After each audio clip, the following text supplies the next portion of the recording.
মাটির চুলা বাদেই ঘরের চুলার মধ্যে এত সুন্দরভাবে পিঠা যে মেক করা যায় তা আজকে আপনাদের সাথে শেয়ার করব। তার পাশাপাশি এই পিঠার রেসিপিটাও আপনাদের সাথে শেয়ার করব।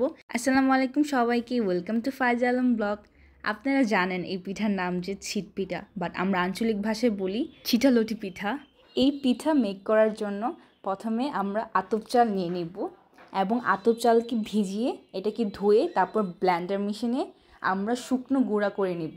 পরে একটা পাত্রের মধ্যে আতপ চালগুলো নিয়ে নিই। আতপ চালটা কিন্তু পুরাই মিহিন হয়ে গিয়েছে, আপনারা দেখতেই পারতেছেন কোনো গুঁড়ো নেই।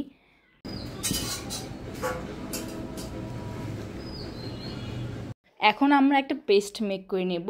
এর জন্য 2টা পেঁয়াজ এবং একটা আদা নেওয়া হয়েছে। এরপর এটাকে কিন্তু পুরো একসাথে মিশ্রণ করে এটা পেস্টটা মেক করি আমরা। এরপর এই গুঁড়োর মধ্যে এই পেস্টটা আমরা দিয়ে দিব।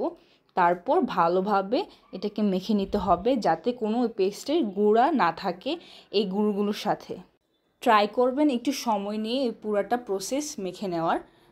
এই ছিটপিঠা তৈরি করা খুবই ইজি একটা ব্যাপার। আপনারা সবাই যদি দেখেন রেসিপিটা অবশ্যই ভালো লাগবে। এরপর এখানে আমরা অল্প অল্প পরিমাণ করে পানি দিয়ে দিব। একেবারে পুরোপুরি পানি দিয়ে দিব না, তাহলে আমাদের গুঁড়িটা গুঁড়ো গুঁড়ো থেকে যাবে, ভালোভাবে মিশ্রণ হবে না। আর হ্যাঁ, এখানে কিন্তু কুসুম গরম পানি দিতে হবে, ঠান্ডা পানি দিলে হবে না। এই মাখানোর সময় কিন্তু আমারও মন চায় একটু আমি মাখাই, কেননা দেখতে অনেক ভালো লাগে এইভাবে মাখানোটা। এই পুরা উপকরণটা যখনই পানি পানি হয়ে যাবে আমাদের উপকরণটা কিন্তু রেডি হয়ে যাবে তখন।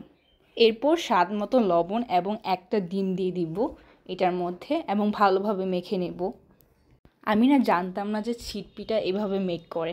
আমি জানতাম একটু আটা দিত, পানি দিয়ে গুলিয়ে মেক করে ফেলতো। বাট ওদিন সকালবেলা আম্মুর কাছ থেকে শিখেছি যে কীভাবে ছিটপিঠাটা মেক করতে হয়। এটা কিন্তু আসলে অনেক সুন্দরভাবে আম্মু মেক করতে পারে। এটার মধ্যে কিন্তু ওই তেলটা, সয়াবিন তেলটা কিন্তু অ্যাড করা হয় এবং আপনারা দেখেছেন যে তেলটা এবং ডিমটা দেওয়ার পরে কিন্তু পুরো কালারটাই চেঞ্জ হয়ে গিয়েছে। এখন সময় পিঠাটা মেক করার। আপনারা দেখতেই পারতেছেন আম্মু কিন্তু এভাবে ছিটায় ছিটায় দিচ্ছে। দ্যাটস ওয়াই এর নাম হচ্ছে ছিট পিঠা, বিকজ এটাকে ছিটায় ছিটায় মেক করতে হয়।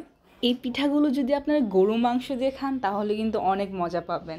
আমার তো মনে হয় এই দুইটার সাথে আলাদা কানেকশনে আছে, বিকজ দুইটা যখন একসাথে মুখে দেওয়া হয় তখন যে একটা মজাদার একটা ফ্লেভার আসে মুখের মধ্যে। এই যে দেখেন আম্মু কি সুন্দরভাবে পিঠাটাকে উঠিয়ে ফেললো। আপনারা অবশ্যই কিন্তু ট্রাই করবেন গরু মাংস দিয়ে খাওয়ার। সো আজকের ব্লগটা এই পর্যন্তই আপনাদের সাথে। সবাইকে আল্লাহ হাফিজ।